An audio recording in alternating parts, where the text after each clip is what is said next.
नमस्कार, बहुत स्वागत है आप सभी का न्यूज वन इंडिया में और मैं हूं आपके साथ जयापाल। चलिए शुरुआत करेंगे इस वक्त की तमाम बड़ी और अहम खबरों की। इस वक्त की बड़ी अपडेट आप तक पहुंचाएंगे, जो आपको बता दें कि रक्षाबंधन पर योगी सरकार का बहनों को यह बड़ा तोहफा। रक्षाबंधन पर महिलाओं के लिए निःशुल्क बस की यात्रा की सुविधा उपलब्ध कराई जाएगी, जहां 30 अगस्त की रात 12 बजे से 31 की रात 12 बजे तक निःशुल्क यात्रा। प्रदेश के प्रमुख शहरों में नगरीय बस की निःशुल्क सुविधा मिलेगी। इस वक्त ये बड़ी अपडेट आप तक पहुंचा रहे हैं। लखनऊ, कानपुर, मेरठ, प्रयागराज, शाहजहांपुर आदि जगहों पर, आदि जिलों में ये सभी शामिल है, जहां निःशुल्क बस की जो सुविधाएं हैं वो दी जाएंगी। तो ये बड़ी अपडेट लखनऊ से आप तक पहुंचा रहे हैं, जहां रक्षाबंधन पर योगी सरकार की तरफ से बहनों को ये बड़ी सुविधा दी जा रही है, जो कि निःशुल्क बस सुविधा 30 अगस्त की रात से 31 अगस्त की रात 12 बजे तक ये सुविधा उपलब्ध रहेगी। इस वक्त की बड़ी अपडेट आप तक पहुंचा रहे हैं, जो आपको बता दें कि प्रदेश के प्रमुख शहरों में ये जो सुविधा है वो दी जाएगी। इसमें कानपुर, लखनऊ, मेरठ, प्रयागराज, शाहजहांपुर, ये सभी जो जिले हैं वो सभी शामिल हैं। तो ये बड़ी अपडेट आप तक पहुंचा रहे हैं। कहीं ना कहीं एक महिलाओं के लिए बड़ा और सुविधापूर्वक कदम योगी सरकार की तरफ से उठाया गया, क्योंकि जो रक्षाबंधन के समय जो यात्रा सरकार की तरफ से ये निःशुल्क बस सेवा महिलाओं के लिए प्रदान की गई है, जिसमें जो महिलाएं हैं, जो बहनें हैं, वो आराम से सफर कर सकती, जा सकती, जो कि आपको बता दें कि जो इसकी डेडलाइन है वो शुरू होगी 30 अगस्त रात 12 बजे से 31 अगस्त रात 12 बजे तक, यानी कि ये एक दिन के लिए निःशुल्क बस सुविधा प्रदान की जाएगी। इस वक्त ये बड़ी अपडेट आप तक पहुंचा रहे हैं, जहां 30 अगस्त की रात से शुरू होकर 31 अगस्त की रात तक निःशुल्क जो बस यात्रा है वो दी जा रही। प्रदेश के प्रमुख शहरों में नगरीय बस की ये निःशुल्क सुविधा प्रदान की जाएगी। इसमें जो जो जिले शामिल है उसमें लखनऊ है, कानपुर है,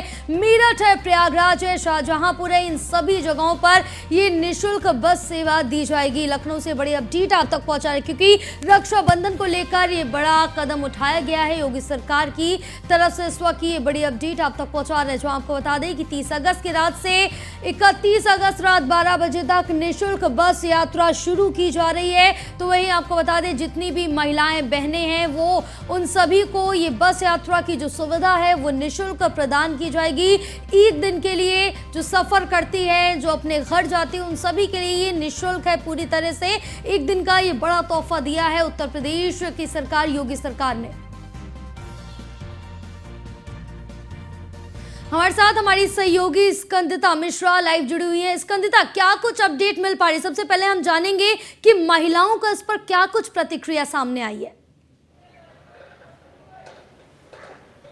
जी बिल्कुल, आपको बता दें, हर साल की तरह इस बार भी सीएम योगी की तरफ से महिलाओं को और खास करके बहनों को एक बड़ा उपहार मिला है। और कहीं ना कहीं यही कारण है कि भारतीय जनता पार्टी को हमेशा से महिलाओं का सपोर्ट रहता है। जिस तरीके से वो त्योहारों पर कभी सिलेंडर फ्री करते हैं, और अब जब रक्षाबंधन आने वाली है तो उन्होंने महिलाओं के लिए एक दिन के लिए जो बस है, बस की सुविधा है, उसको मुफ्त कर दिया गया है, निःशुल्क कर दिया गया है। और आपको बता दें, 30 तारीख की रात 12 बजे से लेकर अगले दिन 31 तारीख की रात 12 बजे तक ये सेवाएं निःशुल्क रहने वाली हैं।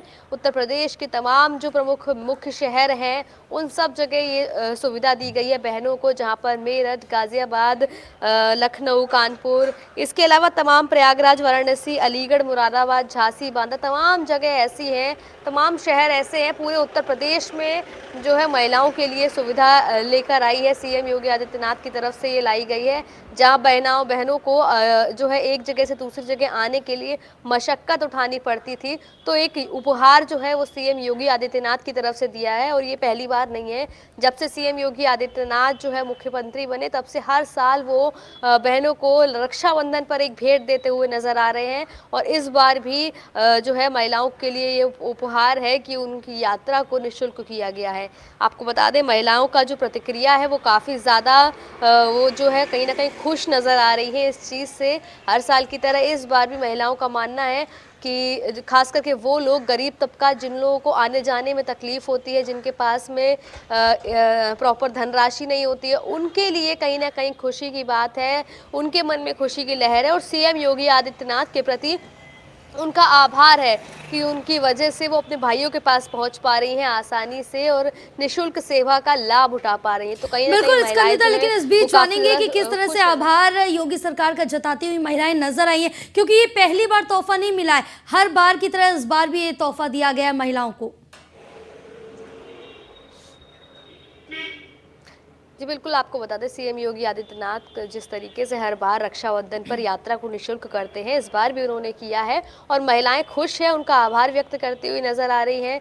जब उनसे बात करो तो उनका साफ तौर पर यही कहना है कि सीएम योगी आदित्यनाथ की ये बहुत अच्छी पहल है और कहीं ना कहीं हमें इस चीज़ का लाभ हो रहा है। और ख़ास करके जो लोग ट्रैवल नहीं भी करते रक्षाबंधन के दिन, उन महिलाओं का भी यही मानना है कि सीएम योगी आदित्यनाथ का ये डिसीजन कहीं ना कहीं महिलाओं के हित का है और एक बड़ा डिसीजन लिया है। हालांकि निःशुल्क सेवा के चलते जो है भीड़ ज़्यादा देखने को मिलती है, यातायात व्यवस्था को दुरुस्त रखना थोड़ा अहम हो जाता है, क्योंकि निःशुल्क सेवा के चलते भीड़ जो है वो काफ़ी ज़्यादा बसों में देखने को मिलती है। हालांकि महिलाएं खुश हैं और कहीं ना कहीं सीएम योगी आदित्यनाथ का आभार प्रकट करती हुई भी नजर आ रही हैं।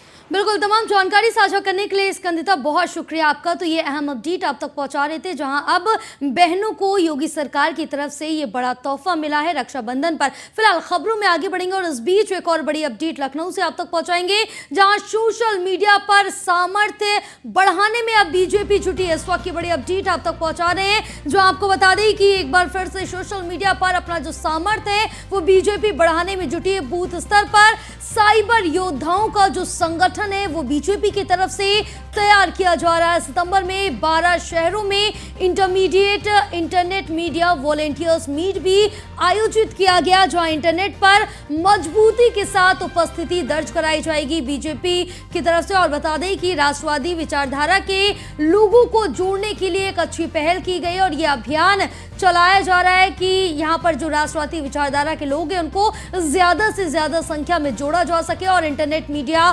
संयोजक सह संयोजक के साथ 10 कार्यकर्ताओं की टीम को तैयार किया जा रहा है। तो वहीं आपको बता दें कि विधानसभा मंडल स्तर पर संयोजक सह संयोजक के साथ 5 कार्यकर्ता प्रत्येक बूथ पर व्हाट्सएप के जरिए भी संदेश पहुंचवाएगी। बीजेपी जिला मंडल स्तर पर आईटी प्रपोज के संयोजक सह संयोजक नियुक्त हुए। तो ये बड़ी अपडेट आप तक पहुंचा रहे हैं, जहां आपको बता दें कि बीजेपी की तरफ से अपना जो टीम का बीजेपी का सामर्थ्य है वो सोशल मीडिया पर बढ़ाने की कोशिश की जाएगी।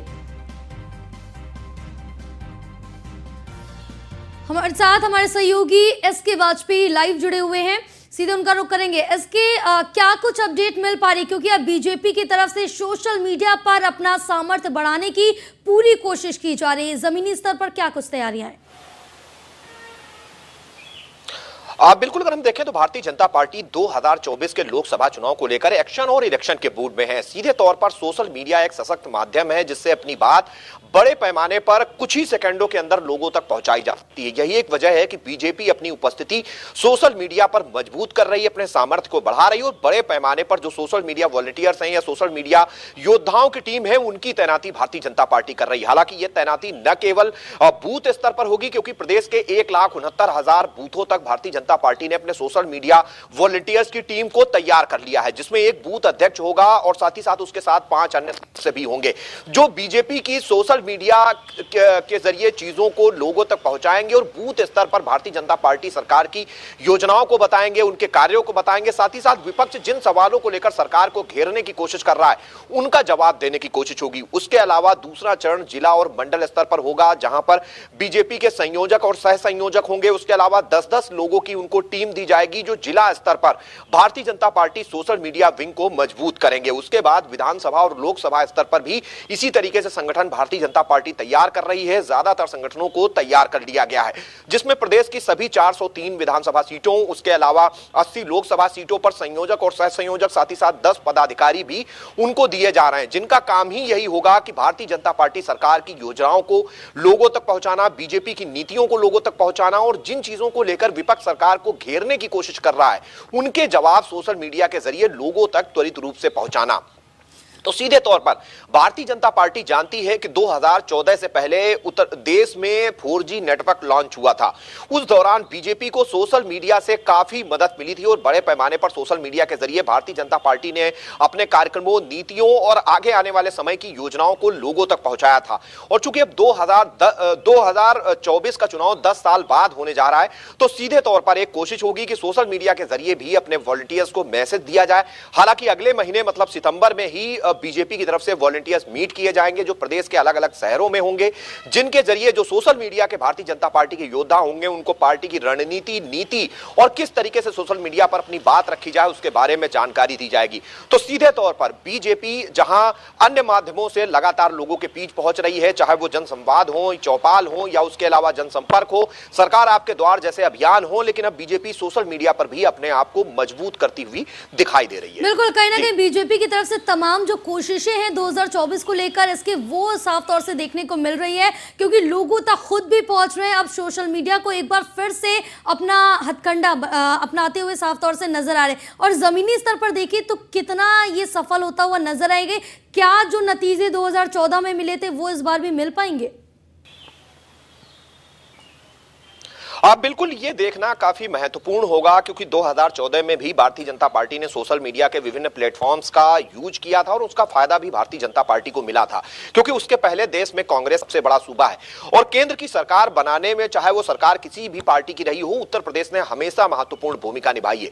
यही एक वजह है कि बीजेपी सोशल मीडिया के जरिए भी अपने मैसेजेस को, अपनी चीजों को, अपनी बातों को, खासतौर पर वो चीजें जिनको लेकर विपक्ष मुद्दा बनाने की कोशिश कर रहा है, उनके जवाब देगी और इसके जरिए कहीं ना कहीं एक मैसेज अपना सर्कुलेट करने की कोशिश होगी। हालांकि फायदा कितना होगा ये तो आने वाले 2024 के इलेक्शन के बाद पता चलेगा, लेकिन कहीं ना कहीं बीजेपी सशक्त माध्यम के जरिए भी अपने आप को सशक्त करती हुई दिखाई दे रही है। बिल्कुल, पुरजोर कोशिश बीजेपी की तरफ से दिख रही है लोगों तक पहुंचने की। फिलहाल तमाम जानकारी साझा करने के लिए बहुत शुक्रिया इसके आपका। तो आपको बता दें कि बीजेपी की तरफ से एक बार फिर से सोशल मीडिया पर यह अभियान चलाया जाएगा और ज्यादा से ज्यादा लोगों तक पहुंचा जाएगा। फिलहाल खबरों में आगे बढ़ेंगे, इस बीच एक और अहम अपडेट आप तक पहुंचा रहे, जो आपको बता दें कि माफिया मुख्तार अंसारी के नाम पर अधिवक्ता को धमकी दी गई। अधिवक्ता मधुकर मिश्रा को जान से मारने की धमकी दी गई। पीड़ित अधिवक्ता ने इंदिरा नगर थाने में जो मामला है वो दर्ज कराया है और आपको बता दें कि युवती के यौन उत्पीड़न के केस में पैरवी न करने की ये धमकी दी गई है। आरोपी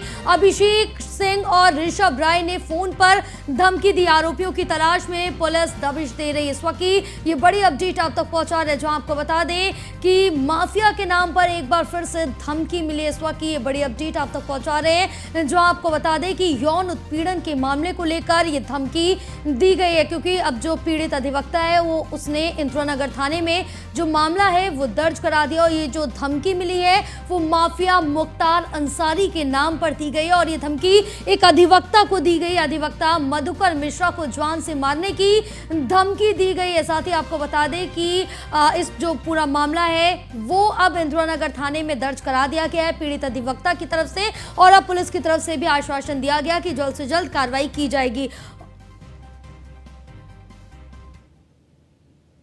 फिलहाल वक्त हो गया एक छोटे से ब्रेक का। ब्रेक के बाद जल्द होंगे हाजिर। ब्रेक के बाद एक बार फिर से आप सभी का बहुत स्वागत है। बढ़ेंगे खबरों की ओर। इस बीच एक और बड़ी अपडेट मुजफ्फरनगर से बता रहे हैं आपको, जहां मुजफ्फरनगर के एक स्कूल का वीडियो सोशल मीडिया पर लगातार वायरल हो रहा है और वायरल वीडियो में एक महिला टीचर विशेष समुदाय के एक बच्चे को क्लास के अंदर बाकी छात्राओं से बारी बारी से पिटवा रही है। जी हाँ, वीडियो में भी आप भी देख सकते हैं साफ तौर से। जहां आपको बता दें कि वीडियो वायरल होने के बाद टीचर के खिलाफ बच्चे के पिता की तहरीर पर आरोपी टीचर के खिलाफ मंसूरपुर थाने में मुकदमा दर्ज कर लिया गया। पीड़ित छात्र के पिता की शिकायत पर केस दर्ज हुआ। पुलिस ने 330, 504 धाराओं में ये मुकदमा दर्ज कर लिया और जांच शुरू कर दी। इस वक्त की बड़ी अपडेट आप तक पहुंचा रहे हैं मुजफ्फरनगर से, जहां छात्र की पिटाई के मामले में टीचर पर ये वीडियो केस दर्ज कर लिया गया है। साथ ही आपको बता दें जो मुकदमा दर्ज हुआ है वो 323 और 504 4 धारा के अंतर्गत ये मुकदमा दर्ज कर लिया गया, जहां आपको बता दें कि ये स्कूली टीचर है जिसने एक विशेष समुदाय के बच्चे को पूरी क्लास के एक एक बच्चे से बारी बारी से पिटवाया है। आप देख सकते हैं किस तरह से ये इंसानियत को शर्मसार करने वाला जो वीडियो है वो सामने आ रहा है। ये वीडियो सोशल मीडिया पर काफी ज्यादा तेजी से वायरल हो रहा है, आप देख सकते हैं, क्योंकि एक मासूम बच्चे की बारी बारी से पिटाई करवाते हुए ये टीचर नजर आ रही है। और एक बार भी ये टीचर को नहीं लगा कि मासूम बच्चा है, क्योंकि आप देख सकते हैं कि पुलिस की तरफ से भी इस पूरे मामले को संज्ञान में लेते हुए मामला दर्ज कर अब इस पर कार्रवाई की जाएगी। इस वक्त ये बड़ी अपडेट आप तक पहुंचा रहे, क्योंकि अब आरोपी टीचर के खिलाफ मामला दर्ज कर लिया गया और पीड़ित जो बच्चा है जिसकी पिटाई की जा रही है उसके पिता ने पुलिस थाने में जाकर तहरीर दर्ज कराई, शिकायत दर्ज कराई है, जिसके बाद पुलिस ने संज्ञान लेते हुए इस पर कार्रवाई करने की बात कही है। और अब इस टीचर के ऊपर कार्रवाई की जाएगी, क्योंकि एक ऐसा अध्यापक जो सारे बच्चों को शिक्षा देता, अच्छी चीजें सिखाता है, और एक तरफ इस तरह के जो टीचर्स हैं वो समाज में कहीं ना कहीं बच्चों के लिए सही मार्गदर्शक नहीं हो सकते।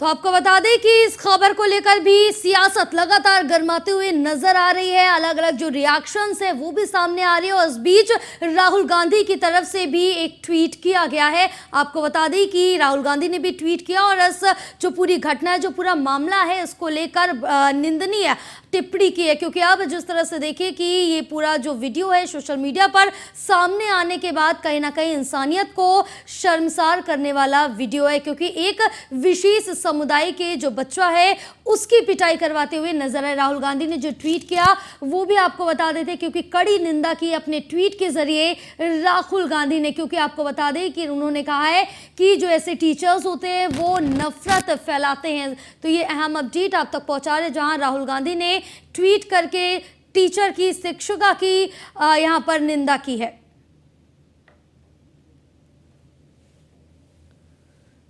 तो आपको बताते चले, जहां इस शिक्षिका के ऊपर फिलहाल जो मामला है वो दर्ज कर लिया गया, क्योंकि जो पीड़ित छात्र है उसके पिता ने मामला दर्ज करा दिया और धारा 323 और 504 धारा के अंदर ये मुकदमा दर्ज कर लिया गया। क्योंकि वीडियो देख के आप भी अंदाजा लगा सकते हैं कि इस समय जो पीड़ित छात्र है उसकी मनोदशा भी क्या कुछ रही होगी।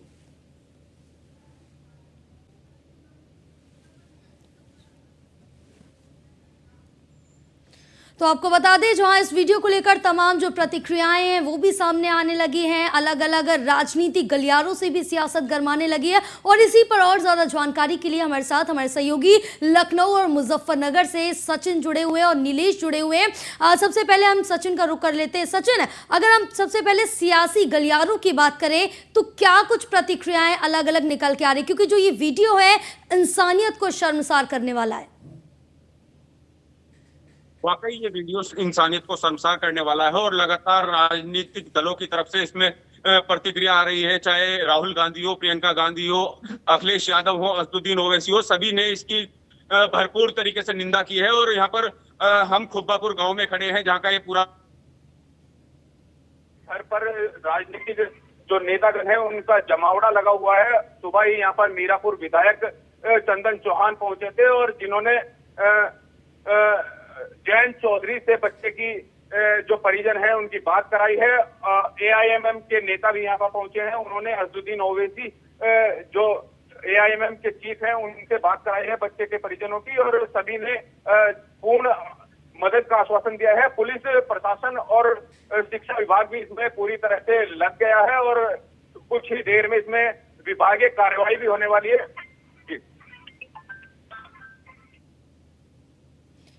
तो नीलेश भी हमारे साथ जुड़े हुए हैं। नीलेश, क्या कुछ अपडेट मिल पा रही है इस पूरे मामले को लेकर? अभी तक क्या कार्रवाई की गई, क्योंकि ये बताया जा रहा है कि 323 और 504 धारा के अंदर मुकदमा फिलहाल दर्ज कर लिया गया। देखिए, बिल्कुल आपको बता दूं कि मुजफ्फरनगर के स्कूल का वीडियो वायरल होता है जिसमें साफ तौर पे देखा जा सकता है कि जो महिला टीचर है वो उसी क्लास के बच्चों के से जो विशेष समुदाय का बच्चा है उसको पिटवा रही हैं। कहीं ना कहीं जिस स्कूल को हम विद्या का मंदिर कहते हैं और जिन अध्यापकों को हम भगवान का दर्जा देते हैं, ऐसे में अगर वहीं अध्यापक कहीं ना कहीं बच्चों को गलत रास्ता दिखाने लगे और दूसरे धर्म से आने वाले बच्चे को क्लासरूम में ही पिटवाती हुई नजर आए तो ये अपने आप में मानवता को शर्मसार कर देने वाला मामला है। जब ये मामला सोशल मीडिया पर वायरल होता है उसके बाद तमाम राजनीतिक पार्टियां, चाहे हम कांग्रेस की बात कर लें, राष्ट्रीय लोकदल की बात कर लें या एआईएम की बात कर लें, इन तमाम पार्टियों के नेताओं की तरफ से प्रतिक्रिया आना शुरू हो गई है। एक और राहुल गांधी कहते हैं कि जिस तरीके से ये पूरा मामला स्कूल का सामने आया है, ऐसे में नफरत का पाठ स्कूलों में क्यों पढ़ाया जा रहा है, क्यों नफरत का बीज बोया जा रहा है, ज़रूरत है मोहब्बत बढ़ाने की। वहीं दूसरी ओर अगर हम असदुद्दीन ओवैसी की बात करें तो उन्होंने भी उत्तर प्रदेश में भारतीय जनता पार्टी की सरकार को घेरने का काम किया है। जिस तरीके से उन्होंने आरोप लगाया है कि उत्तर प्रदेश में अब तो स्कूलों में भी बच्चे सुरक्षित नहीं हैं और विशेष धर्म के बच्चों के साथ ज्यादती हो रही है।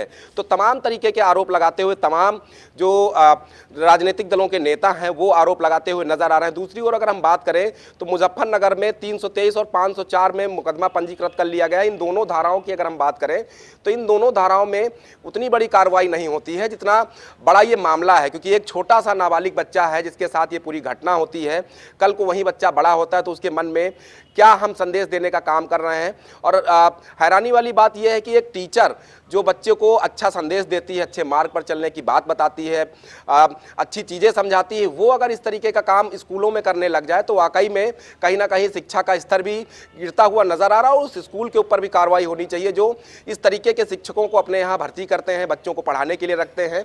और बच्चों में जहाँ हम बात करते हैं कि बच्चों में भगवान बसते हैं, ऐसे में उन बच्चों को इस तरीके के मार्ग पर ले जाना, बच्चों को दूसरे समुदाय के बच्चों को पिटवाना, ये कहीं ना कहीं पूरी तरीके से गलत है। ऐसे में क्योंकि जिस तरह से देखिए अगर इस तरह की जो घटनाएं स्कूलों में होती रहेंगी तो कहीं ना कहीं बच्चों की मानसिकता पर एक गहरा प्रभाव पड़ता हुआ नजर आएगा। आज जो बच्चा है जिसको कुछ भी समझ नहीं, क्योंकि बच्चे को हम कच्ची माटी का पुतला कहते हैं, उसको आप इस तरह की शिक्षा देंगे तो वो आगे चल के क्या कुछ काम करेगा। देखिए बिल्कुल जिस तरीके से कल ये पूरा मामला जब प्रकाश में आया उसके बाद बच्चे के पिता ने स्कूल प्रबंधन से बात की और पूरी फीस वापसी करने के लिए कह दिया कि हम अपने बच्चे को आपके स्कूल में नहीं पढ़ाएंगे। हमारा बच्चा जो है मानसिक रूप से प्रताड़ित हुआ है, उसको पीटा गया है, शारीरिक रूप से प्रताड़ित हुआ है। तो ऐसे में उसके बच्चे को बार बार वहाँ इस तरीके की घटनाओं का सामना करना पड़ेगा। हालांकि जब मामला अगर इस तरह की घटनाएं दोबारा से ना हो तो इस पर कड़े से कड़े कदम उठाने चाहिए और इस पर एक्शन तुरंत लेना चाहिए। फिलहाल तमाम जानकारी साझा करने के लिए बहुत शुक्रिया। इस बुलेटिन में बस इतना ही। आप देखते रहिए न्यूज़ 1 इंडिया। नमस्कार।